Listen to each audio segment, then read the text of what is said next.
Tonight on our Caregiving Wisdom series, Kelly and I welcome you. If you've been here with us before, you know that the Wisdom series is all about bringing together experts in the subject of caregiving, but also experts because they've shared that personal experience of caring for another person. I'm Deb Kelsey Davis, and with me is Kelly Johnson, and together we're the co-founders of Nourish for Caregivers. You know, we're really so excited and we're frankly honored that you're with us here tonight. We promise to keep the meeting to an hour because we know that your time is very sacred and valuable. We hope that along with all the practical information and the wisdom that you're going to learn here tonight, that we're going to share with one another, that you also find the spiritual nourishment in this evening. We find encouragement that you're inspired by what you hear as well. As Kelly mentioned early on, we're going to be capturing your questions as they arise and thoughts in the chat box. So if you haven't located that, that's in the lower corner of your toolbar at the bottom.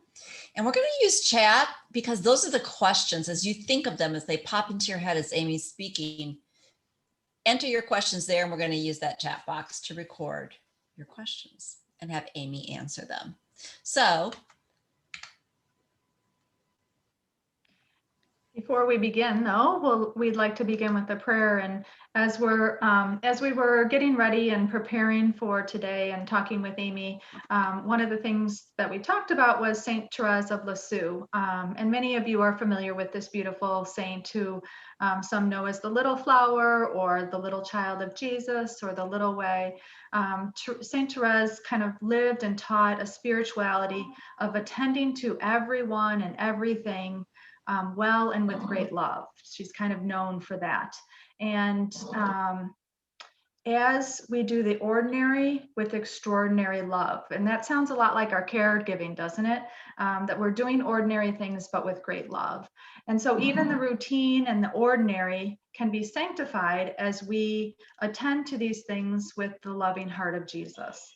And she wrote as a model for us then that her little way is what she called it. And so even when you're doing little things like making a meal or changing a bandage or cleaning the bathroom, you know, you can do all of those little things with great love and great attentiveness towards the people that you care for. And so in doing that, we sanctify our actions.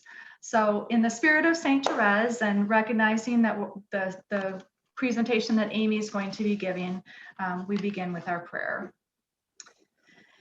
And as we begin, we just take a minute to let all of those things that are swirling around go to the side and just take a breath and place ourselves in the presence of the Lord. And let his love enter into you with your next breath, and all the worries and concerns go out. And let us be filled with the love of the Lord as we enter into prayer. Dear Jesus, sometimes, Lord, I don't know where to begin.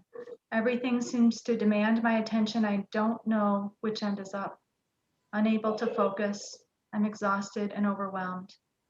And honestly, Lord, I'm afraid because it doesn't look so good right now. I dread the thought of tomorrow. Lord, I know that you promised to be with me, and I ask for the grace to recognize you in my caregiving. Remind me, Lord, you lead, I follow.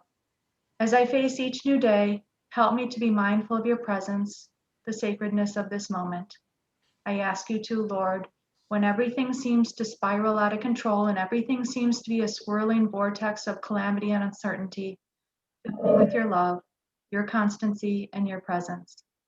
For I know, Lord, your love fills me. Its fragrance permeates all who are around me. I want to follow you, to unswervingly place my trust in you. Day by day, moment by moment, I surrender to you. Amen. Amen. All right, so let me introduce you to Aimee. So Aimee Gustitis, if you've seen her face, she was actually a Wisdom Series speaker. Actually, the very first one, Aimee, you kicked off our Wisdom Series a year ago, and here you are kicking us off again. Thank you so much. Um, Before we dive into Aimee's background, I'd like to ask you a fun question, Aimee. So, can you tell us a fun fact about yourself? A fun fact about me is that I have a corgi named Lucy, and as luck would have it, the when she was born, the breeder called us and said, "I have some news for you. You have a fluffy." I said, "What does that mean?" She said, "You have a fluffy corgi." I said, "Of course we do." I said, "You haven't seen my hair yet, but of course we would have a fluffy corgi." So she also has a long tail. So she's a whole lot of hair to take care of, as am I, but my husband's bald. So there's a whole bunch of fun facts for you. So I didn't know that, Aimee. Thank you for sharing. sure. Aimee's a nurse by training, and she uses her nursing and as well her legal experience to provide caregivers with crisis management strategies, which we all know is so needed. She is skilled at virtual and in-person assessments, and that allows her to quickly identify the concerns and generate solutions for caregivers in varying and difficult situations and circumstances. Her expertise, and we're going to hear a lot about it tonight, but she specifically deals with family transitions, those things where maybe you're struggling with a crisis around your parent living alone. And Aimee's going to go into more of those examples. She also deals extensively with dementia related aggression and restlessness. And anyone who's cared for someone with dementia or Alzheimer's knows exactly what Aimee's going to be speaking about. Sibling dynamics, frequent falls and hallucinations. Aimee, I'm very anxious to hear that part, since the frequent falls has been something I've been dealing with and caring for my parents. Mm-hmm. What I love is Aimee's philosophy. And what Aimee says is, when a caregiver suffers, the whole system breaks down. So without further ado, welcome, Aimee. Thank you for that very warm welcome, Deb and Kelly. That was such a beautiful prayer that you wrote. And I loved how you focused on sanctifying the acts that we do in the present. And it seems like small things, but when you add them all up, you realize the caregivers are you're carrying your loved ones to the gates of heaven, and that no action, no matter how small, goes unnoticed by the Lord, and that everything that you're doing for your loved one is just assurance that they are going to enter the gates of heaven, and you will follow them to at whatever time that is that God has in mind. So I wanted to open up the conversation by asking your experience in terms of, what does crisis management mean to you? And if you could just take a moment and follow the text directions above. And it doesn't have to be a long conversation. It could just be a word or two. Maybe you've had experience with these, or you've had positive management experiences, or maybe you're experiencing one now.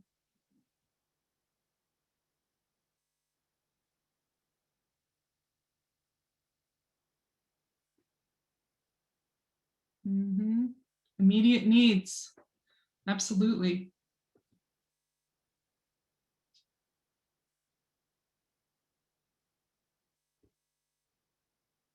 And I think with those immediate needs, it sort of begs the questions, whose needs are most important, and how do we triage those needs?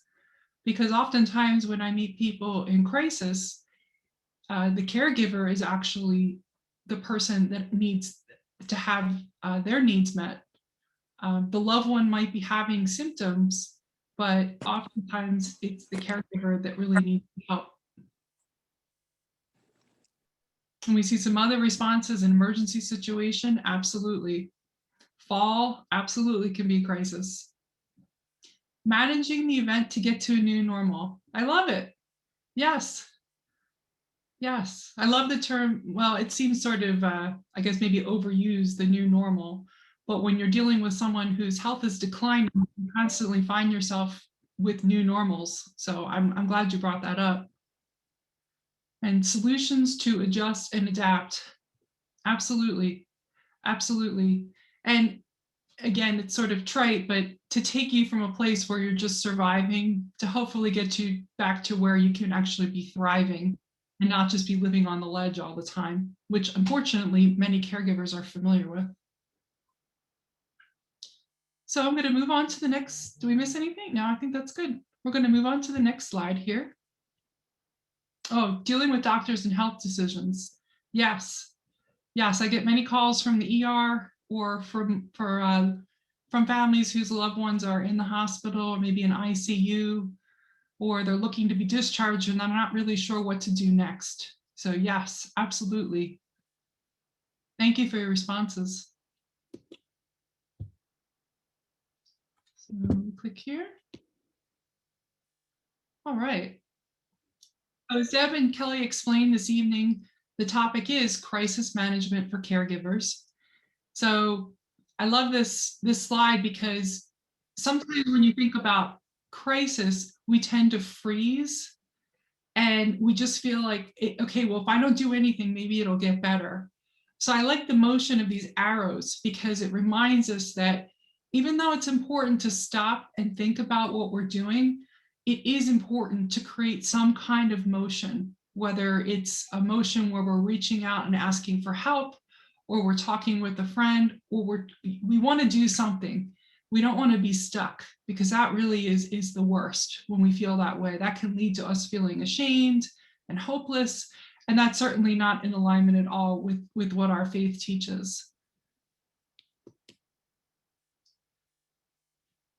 So as you know, as your caregivers, you manage multiple roles and responsibilities. Sometimes you might be a wife caring for your husband, but maybe you're also taking care of your grandchildren, or maybe you have your own health needs. Maybe you're a daughter taking care of your parents, or a son taking care of your parents, and you have young children and you're working full time and you're just trying to figure out, how am I going to deal with this? Oftentimes caregivers operate independently and feel very much alone when they're making decisions. It's a very difficult place to try and draw strength from when you're alone and when you're the one that's carrying all the weight. And I will say that caring for a loved one can feel like it's a never-ending crisis. It's hard. I know some people are caring for both parents, and it seems like somehow they're tag teaming you in terms of their either health issues or their falls. One's falling one day, one's falling the next day, or someone gets a UTI, and so on and so forth. So you are not imagining it if you feel like you are living in a never-ending crisis. You very well may be. And my point tonight isn't just to talk about how bad it is to be in crisis, but also to offer you hope. So that's what we're going to be working towards as we go forward. So I wanted to take some examples and flesh them out a little bit in terms of different crises that I see in my practice. And one of the biggest ones is family transitions. And from this example, what I mean is that maybe some of you are familiar with, you've been trying to get your parents to recognize it's time for them to allow caregivers in the house, or maybe it's time for them to move to assisted living, or even just to downsize their house and to move to an apartment. But you recognize as the outsider, but as their loved one, that something's got to give. And you're just watching this, in slow motion unfold, and it's not going to end well. And these conversations can be very dramatic and frustrating for families. Another example is spousal needs. When your spouse's or your loved one's medical and emotional needs are more than you can handle. If you find yourself just turning off when your loved one starts talking, rather than berate yourself, this is a time to be merciful with yourself and say, why am I shutting down? Why am I screaming at my loved one? Why am I so angry I just want to walk out the door? Those are all very valid and healthy and normal. And what we'd like to offer you tonight is just that there are options and there are opportunities, and that those are signs for you to ask for help. Again, it's sort of a problem because in some ways, in that it puts the onus back on the caregiver who already feels overwhelmed. But Unfortunately, the reality is that as caregivers, we need to push through yet one more time and ask for the help that we need. And once we get advocacy in place, then we can sort of relax a little bit, because it's not just you leading the charge. And I would just want to emphasize that you have a right to your peace of mind, whether it's in your relationship with your parents, or if someone's living in your home, or you and your spouse are living together. No one deserves to be belittled or humiliated, or just constantly beaten down. And again, these are just signs that it's time to have more assistance brought in.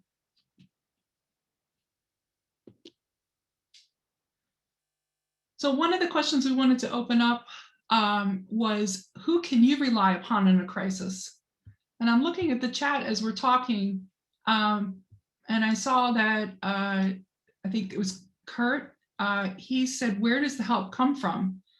And I think Kurt, probably on the screen, will see some ideas of who can you rely on in a crisis? Where does this help come from? So maybe if people can put out your brother, good. I'm sorry, Trudy, that you've had no help for the last 40 years. I can't imagine how exhausted you are. Family circle, yes.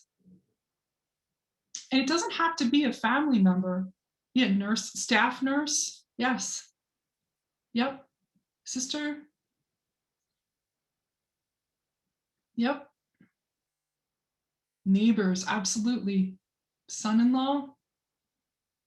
Church, excellent. Yeah, I mean, I think when we start talking about this, we realize that it's not just everyone, it's not just family. It requires spiritual assistance, support groups, neighbors. It's not just one person that's going to like reach in and create this plan for you. This is going to take an enormous amount of, I don't want to say enormous and discourage people. It takes a lot to make that initial call and have those initial conversations. But when you touch base with the right people, then they can then advocate for you and get you the help that you need. And one of the things that Nourish offers specifically, in addition to this wisdom series, is there are support groups that are held all across the country. Many of them are virtual right now in terms of the COVID problems that we've been having and the restrictions. So, I would bet almost, I know at least on Tuesdays and Thursdays, Nourish offers their house calls at 8 a.m. Pacific, 10 a.m. Central, and 11 a.m. Eastern. And they're free of charge, and they're open to anyone. And we welcome you to come on and just let loose. How are you doing? What do you need help with? We're here not just to listen, but we're here to creatively problem solve with you, and that you feel like you have a place to go and that you're not just locked in your house by yourself with your loved ones. It's Tuesdays and Thursdays are the support groups. That's house calls. And you can register on the Nourish website, nourishforcaregivers.com. But there's also parishes throughout the country who hold them as well, and maybe even in your own church or your own archdiocese. If you look on the website, there is a map that says across the country where the different Nourish ministries are being held. So thank you for your comments.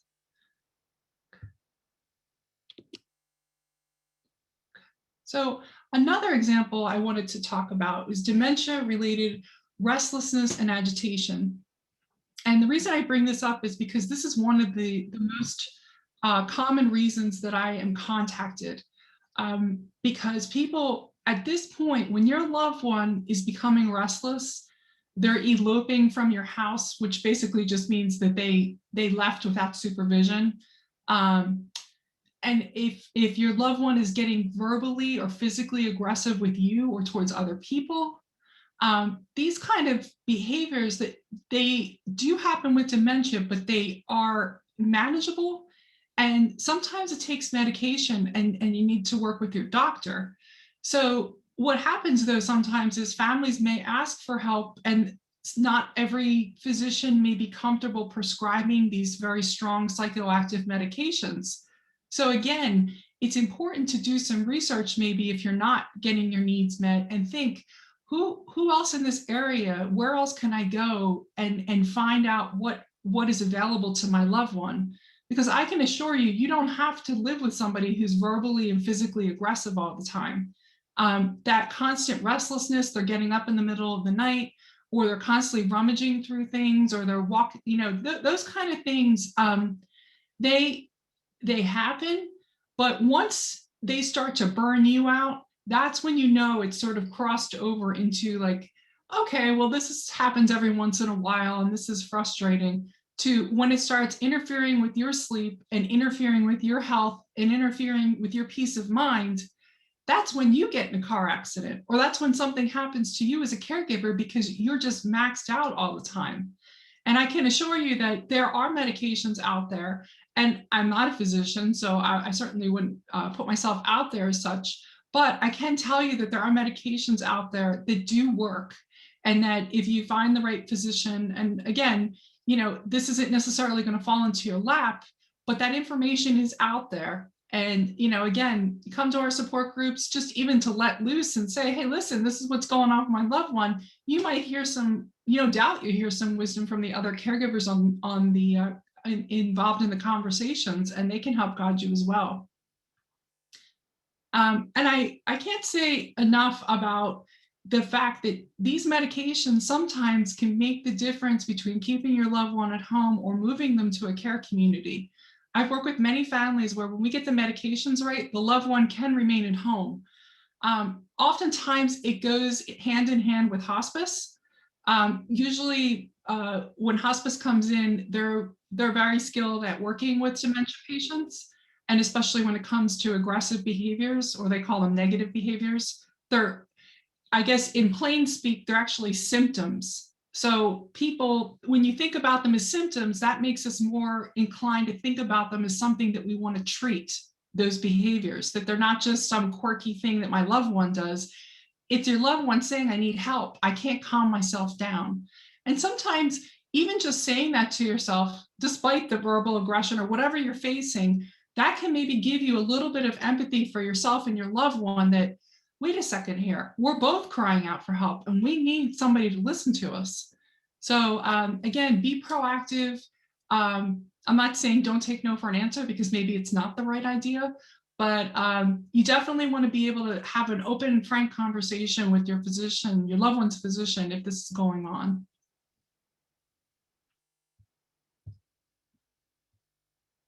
Cricket, I'm reading your note that your dad yells at me on a daily basis. That's very sad, Cricket. I mean, it's humiliating. You spend, I bet you feel like you're walking on eggshells. And I bet there's other people on this call that happens to as well. And that's just, at some point, everybody has their own, I guess, break point, for lack of a better term. And Cricket, maybe tonight is the Holy Spirit tapping you on the shoulder and saying that you deserve to pick up the phone and call and ask for help.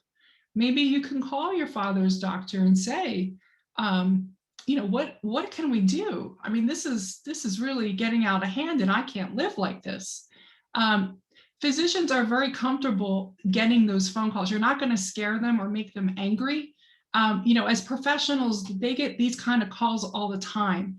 So if you can, sometimes it helps if you write down a list of things, like a list of symptoms, like my loved one, even if you keep like a journal and you think, my loved one seems okay in the morning, but by 1 o'clock, they're screaming and yelling.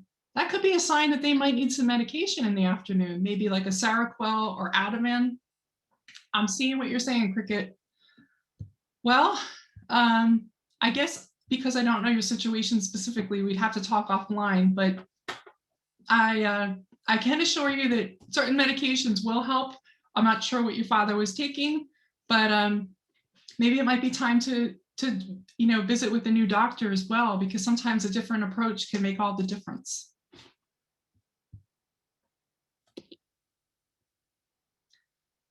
Next example is sibling dynamics. So what I often see is I'll get a call from a son who's saying, I'm tired of being the one. I live around the corner from mom, and my sister lives in California, and we're here in New York. And she calls me and says, mom needs this and mom needs that. And I run around trying to get everything for mom, but I need her to come here and take this. She needs to split the load with me. I can't do this to myself. I can't do this anymore. My children, my marriage is suffering. And again, you could reverse that with the sister calling the brother. I mean, this is a scenario that's very common. Another issue that happens is sometimes maybe one sibling's the power of attorney and the other sibling's not. But maybe the sibling whose power of attorney isn't local. So the other sibling's doing all the work, but the power of attorney who makes all the decisions isn't there. And that can create a lot of tension and resentment. So sometimes people might say, oh, I think dad's fine. I want him to go in for that operation. And maybe the rest of the siblings are saying, I think dad's really hospice appropriate. Why are we doing this to dad? And you can see how it just, if we don't take care of these issues in real time, that grief that results will wind up causing family strife after the loss of your loved one. It will be very hard to recover after your parent or your spouse or your loved one passes if there's all this resentment involved in their care. Because at this point, what's keeping people together in these circumstances is the resentment and the anger. There's not a sense of like, oh, this is our family and we want to be together because it's a holiday. It's my turn to take mom to the doctors and I'm sick and tired of doing it. Somebody else better step up. So again, it's more just sort of like raising awareness that if you're feeling this way or you're sensing this, there are options. There are places out there you can have a mediator, you can have somebody talk on your behalf and be sort of that third party facilitator. And that's what I do in my practice, is these kind of situations. A lot of this I deal with on Zoom calls, and I'll have people, families, they're scattered all around the country, but we'll all be on a Zoom conference and we can talk through some of this stuff and get some of it out so that we can come up with a plan that everybody can agree upon. Or even if they don't agree, they at least can say, all right, fine, I'll go, I'll let them, I'll let them win this battle. Maybe I'll pick another one. So you're not, if you keep meeting like a closed door with your loved one, or you feel like you're banging your head against the wall, it's unfortunate and it's sad and it's frustrating, but reaching out to somebody like myself or someone else who's able to do those kind of difficult conversation, mediation, facilitation conversations, that really can make or break what happens in a family.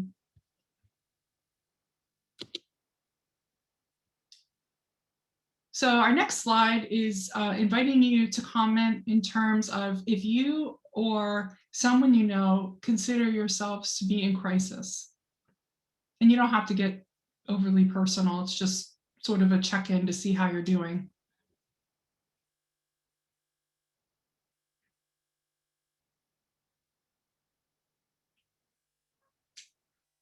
We're here, Mary Lou. I'll finish up this presentation in a couple of minutes and we can talk. Someone I know, yeah. Yeah. Mm-hmm. Mm-hmm. Yep. Yeah, I mean, what's common for caregivers is crisis. It's not a once in a while thing. It happens all the time. And, as we were saying at the beginning of this conversation, when the caregiver goes down, the whole system breaks down. And that's why it's so important for caregivers to have what they need to be able to move forward. We're glad you're here too, Mary Lou. And Cricket, and Victoria, and Nancy, and Denise, and everybody else.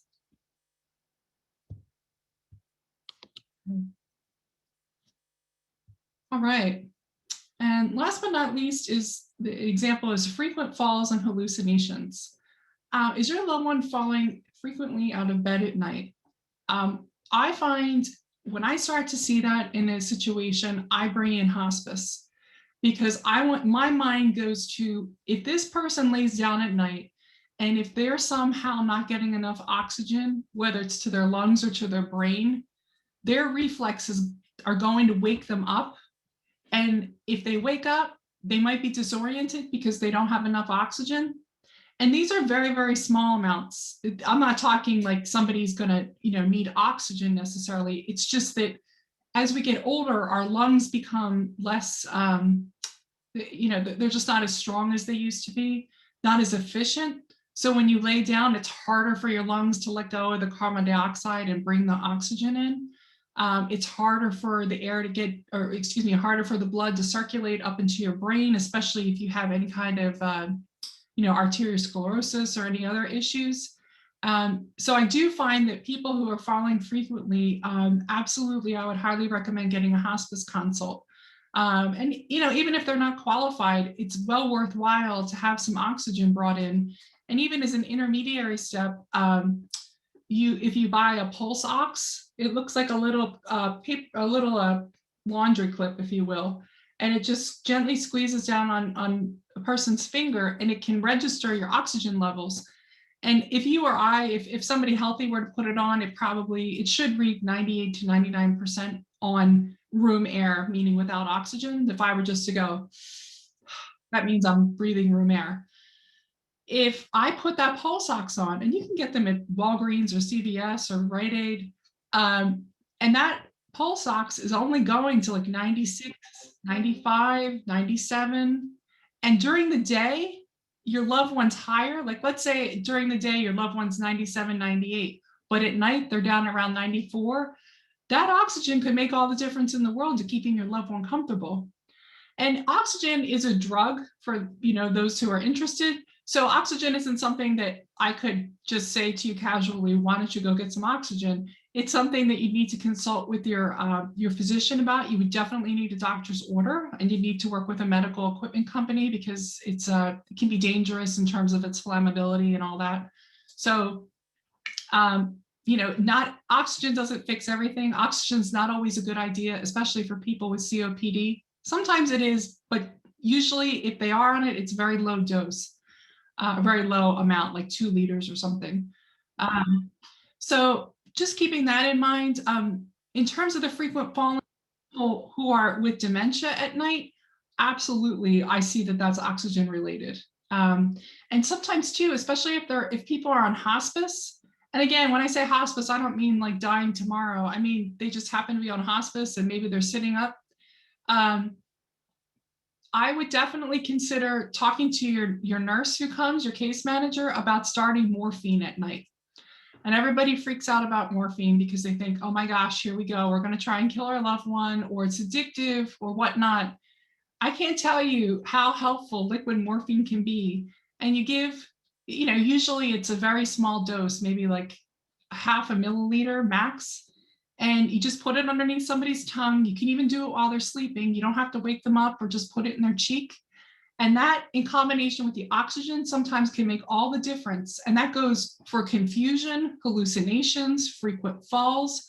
All of those things can start running together. And it's hard to, sometimes you get so tired, you can't even remember when the last time your loved one didn't fall or wasn't confused. But these falls and this confusion and hallucinations at night, or even during the day, this is not normal aging. And these, again, are symptoms. We talk about how these things happen to our loved ones, but sometimes people see them as just a natural consequence of aging, when in fact, they're actually symptoms that need to be treated. And sometimes, again, that can bring in that sense of feeling merciful.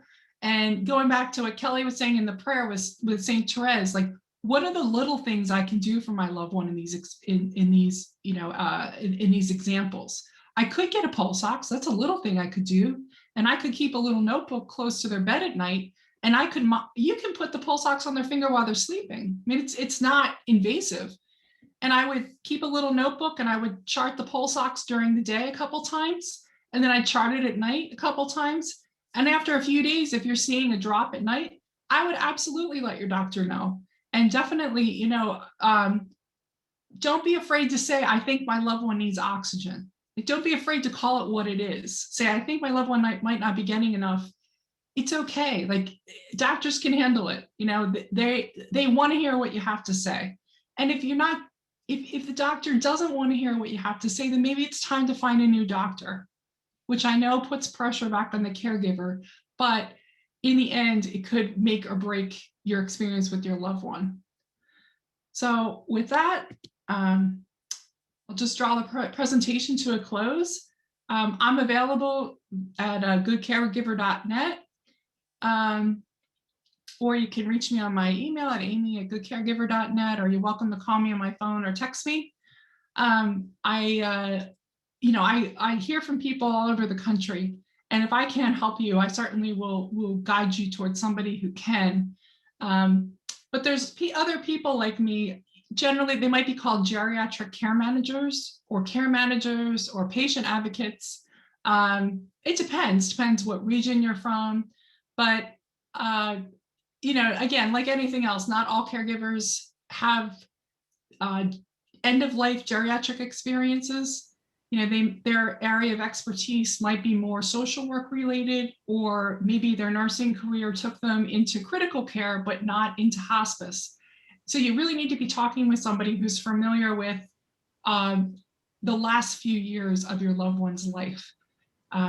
Because if somebody's always been treating people and helping them get better, they might not necessarily be as comfortable and confident in dealing with death. They might tend to shy away from symptoms, and they might be less comfortable in terms of advocating for morphine or Ativan or oxygen or other things that could greatly benefit your loved one as well as yourselves. So with that, I'll turn it over to Deb and Kelly, and I invite you to put your questions in the chat or let me know what I can do for you. Thank you. So I would just like to remind you that go ahead and ask questions in the chat. Any questions that you might have for Aimee? Deb, I'm sorry I interrupted you. Oh, no, that's okay. I was just going to say thank you, Aimee. I saw the questions, and there were a lot of them that were coming in that you addressed on the spot. One question I'd like to ask of you that was a situation you described early on was, our parents who either don't want anyone coming into the home. And I can understand with COVID that there's some of the fears there as well. But even if COVID weren't here, the parents who just simply don't want to let anyone in and will not admit they need help, how have you counseled families when, what are the first couple of things that maybe a caregiver could do to help move that situation along?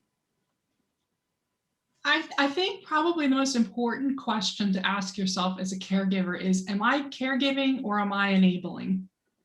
And if someone's really worried about their loved one, if you're really worried that you're about your mom and your dad, but yet you're doing the grocery shopping and you're going over every time they fall and they, oh, it'll be okay. I'll run right over.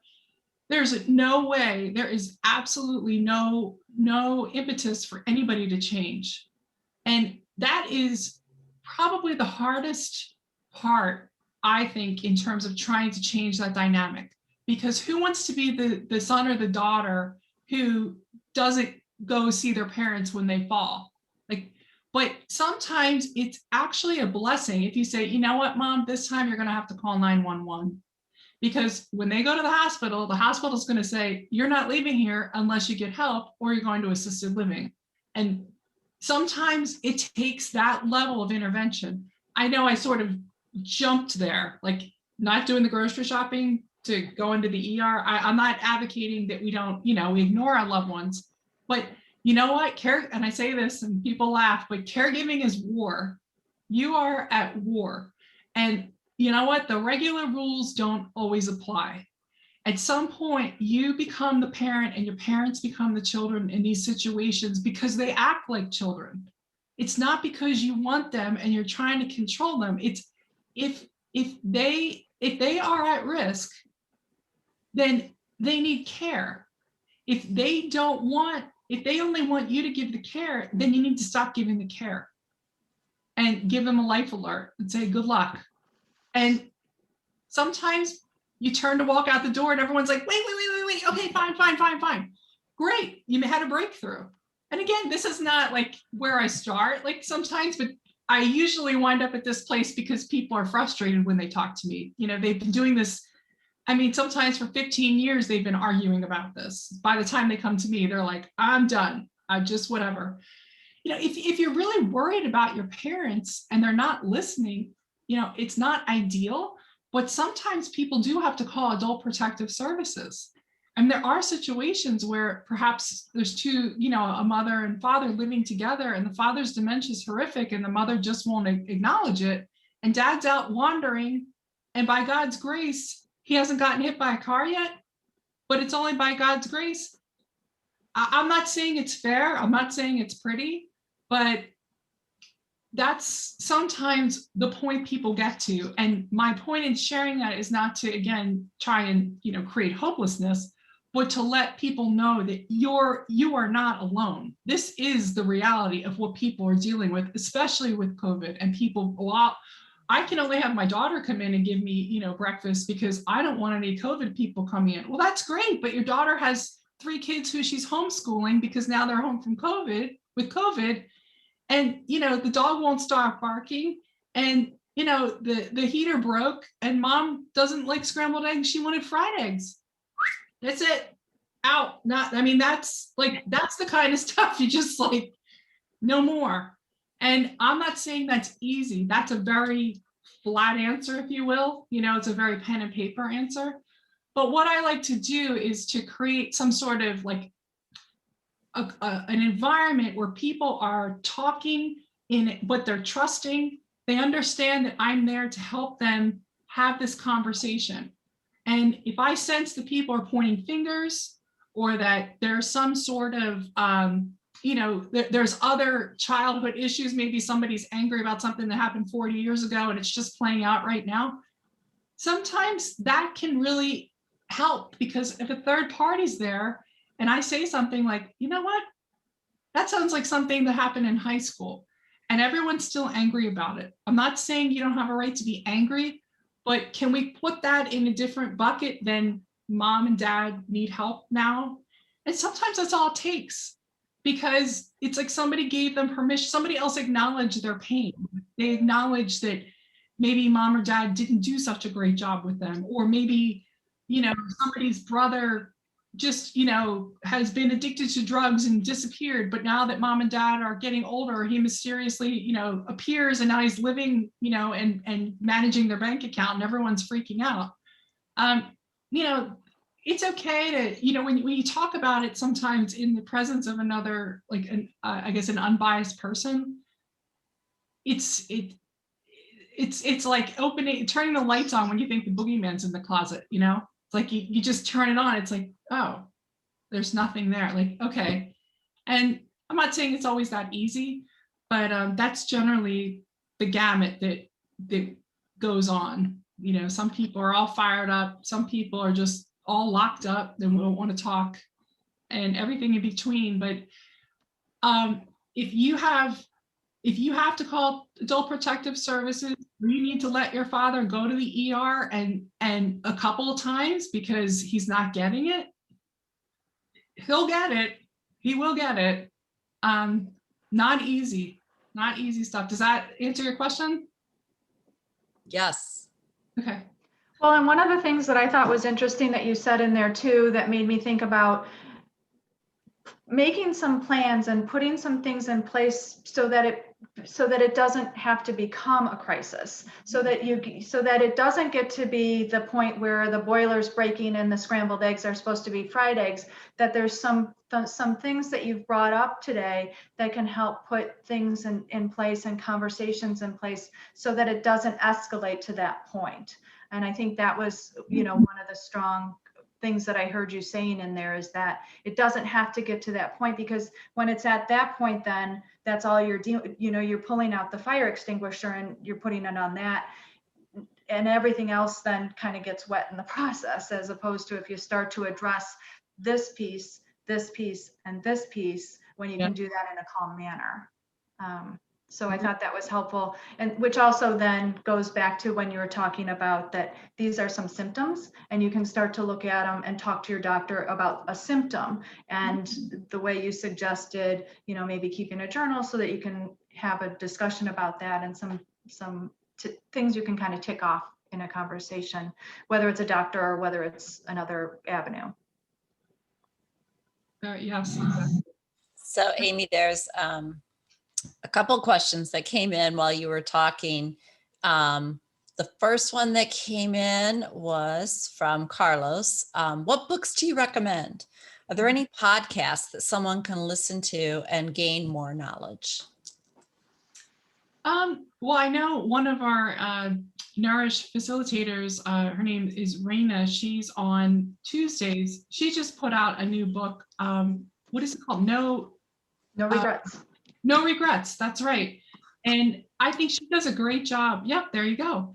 And I think she does a great job framing her experience as a caregiver. And she has, I believe her father had dementia. And the way she looked at things, now that her father has passed, sadly, but I think there's so much wisdom in the fact that she can look back and reflect, and maybe you can see yourself on her journey at some point. She has a beautiful saying, the season of caregiving. And I really like that. And I think that sometimes that's sort of calming. It's like, this is a season, this too will pass. But unfortunately, sometimes it's like a 10-year season. So that would definitely be something I would recommend. I know that Nourish does, on these wisdom series, Deb and Kelly have on their website, I guess they probably have at least 12 different speakers, probably more, probably like what, 20 or 30 different episodes. So those essentially are podcasts. If you go into the wisdom series tab on the nourishforcaregivers.com website, and each of those speakers talks about something that would be near and dear to a caregiver's heart, as well as brings in the element of Christianity. So thank you, Carlos. Let's see. I'm looking at Marge Di Giovanni. It's hard. My parents just don't get how COVID is serious. They don't get when I tell them if they go to the hospital, they will go alone. They will be alone. Yeah. This is a tough one, Marge. I mean, Margie, this is, you're watching it, slow motion, and you just want to throw yourself in front of it and stop it. And this is a great time to pray, because this is, unfortunately, like out of our hands sometimes as children or as loved ones. We're watching our parents go through motions, and we're just thinking, you're putting yourself at risk. Why are you doing this? Don't you understand the consequences? And sometimes I think when people are older, at least in some of the conversations I've had, part of it is they think, what's the point? Why am I living this long anyway? Like, what do I have to lose? Okay, I get COVID and die. Like, why? So I can, the upside is I can never leave my house, and, I'll be healthy for years.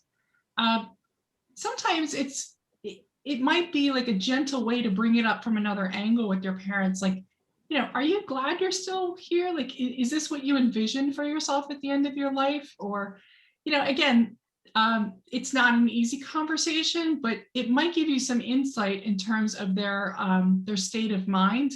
And it could be like maybe like a reflection of some depression and anxiety, that they're being more impulsive.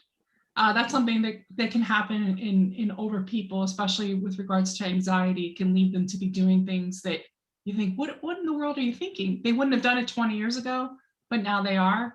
So I think that might be an opportunity maybe to like grow in your relationship with your parents. Maybe not, but I wonder if that might be a way where you could find a more merciful mindset. So when you're talking to them, you're not like going, why can't you just do what I'm telling you to do? It might give you a little bit more peace of mind for you, maybe not for them, but you're just as important as they are in this regard. Thank you for the question. Mary Lou Green mentioned Pathways. She said it's a great book for caregivers, and the author is Kay Hammond, Hammond. It's in the chat if you're interested. Thank you, Kelly. Kelly put in Raina Nice's book, No Regrets. Very good. And she does have podcasts too, that's right. Thank you. You can get it on Amazon. Thank you. Go. Right. I think way back, somebody had their hand up, and it was Terry G, I think. Is that right? Let's take a look and find out. Might have been an applause as you were finishing. Bravo, nice job. You can applaud too. Uh, I do think, so I know Mary Lou made a comment that I think you've touched on a little bit, Aimee, but I know it comes up a lot with caregivers, which is it's okay to fire a doctor. oh, yeah, it is. Sometimes it happens. Um, what I would recommend is it doesn't need to be dramatic. You don't need to let the doctor know, I'm just calling to let you know I've had it with you and I don't like working with you and I think you're doing a terrible job. Save yourself the headache and say a prayer for them and wish them well, and then find some recommendations for some good doctors. Because it's not a good conversation and it's a small world. So if that doctor is affiliated with somebody else, you don't know. But absolutely, can you fire your doctor? Yeah, but I think I would look at the term switch doctors rather than fire my doctor. Doctors are just like anybody else, some like chocolate, some like vanilla. Some people are all about like, oh, I don't like medications because I don't think that's healthy. That's fine. I think medications are great. I've seen them work. I want somebody who wants to, write prescriptions for medications. So I would be all about finding somebody who thinks like that. Now, again, the doctor is the one who has to put their name on the prescription. So I'm certainly going to defer to their opinion. But if they're not taking you seriously and you know it in your gut, it's time to move on. There's a lot of doctors who don't like prescribing these psychoactive medications because there's a huge liability with them. People don't really know what helps with dementia. It's just hit or miss. You could give somebody Seroquel with dementia and they could totally flip out, or they might sleep all night and be much more pleasant in the morning. We really don't know. We just try it and say a prayer and start at low doses and work our way up. So I don't begrudge any healthcare providers who aren't comfortable with these meds because they're the ones that have to put their name on the prescription. It's their license. So better to find somebody who shares your thinking as opposed to try and, beat somebody down and say, you will think like it's not worth it. That's a sign from the Holy Spirit to move on for sure. But thank you. That's a great question and a good point. And Mary Lou also just clarified that there really wasn't a scene. She just went in another direction, really like you were suggesting, Aimee. Just lack of good communication and respect for my mother. And I wanted a team spirit. And I think, when you think about a team spirit, it part of it is generational too, at least from my own experience, which is our elder parents don't feel comfortable disagreeing with the doctor. And when we come along and we want to make a change because we're not happy, that makes it a challenge. So thank you, Mary Lou. And Cricket just said, I definitely needed to be here tonight. Yay.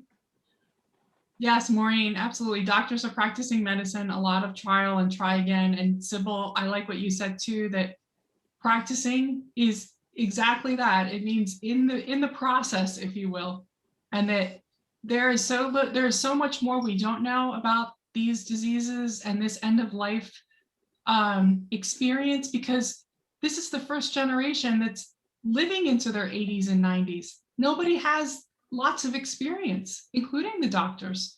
So I like what you said, Mary Lou, about it being a team approach, because you're right. It totally is. And that kind of attitude will get you the healthcare that you need for sure.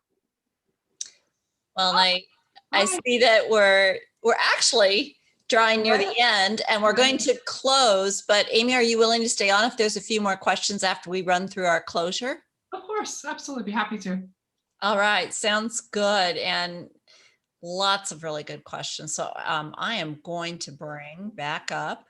As Deb's bringing the slides back up, just wanted to remind everyone that we will be here with another wisdom series, and we had spoken about Raina, and guess who's coming up next is going to be Raina. So she will offer a little bit from her book, but also much hope during a season of caregiving.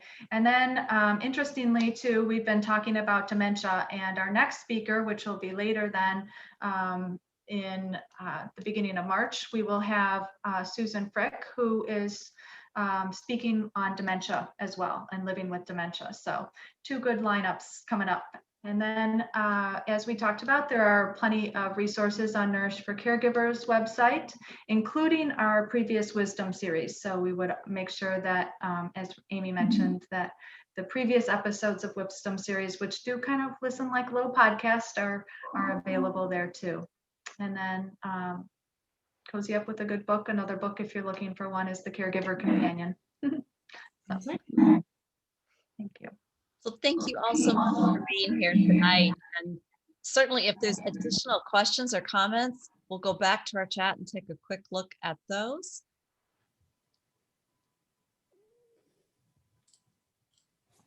Thank you, Aimee. This was a good presentation from Yolanda and from Helene. Thanks, Aimee. Good presentation. My pleasure. Thanks for being here, for hearing me out. Thank you. And I think as we were kind of summing up at the end, is that the importance of communication, whether it's communication with your loved one, communication with your doctors, communication kind of with yourself, making sure that you're checking in with yourself, but that communication and opening that up is such an important, critical part too. So. Well, I think as we started out, Aimee, when you were asking questions, one of the things that popped up, where do you go for help? And that is church, or people who share the same belief system as you, because sometimes it takes that kind of spiritual direction, because, that's a part of who we are too, to help kind of sit back a little bit, sit with God, and not make any decisions too quickly or leave God out of the decision making. So. And I think too that, with the richness that we have in our Christian heritage is that it's all about mercy. Jesus came and fulfilled the law.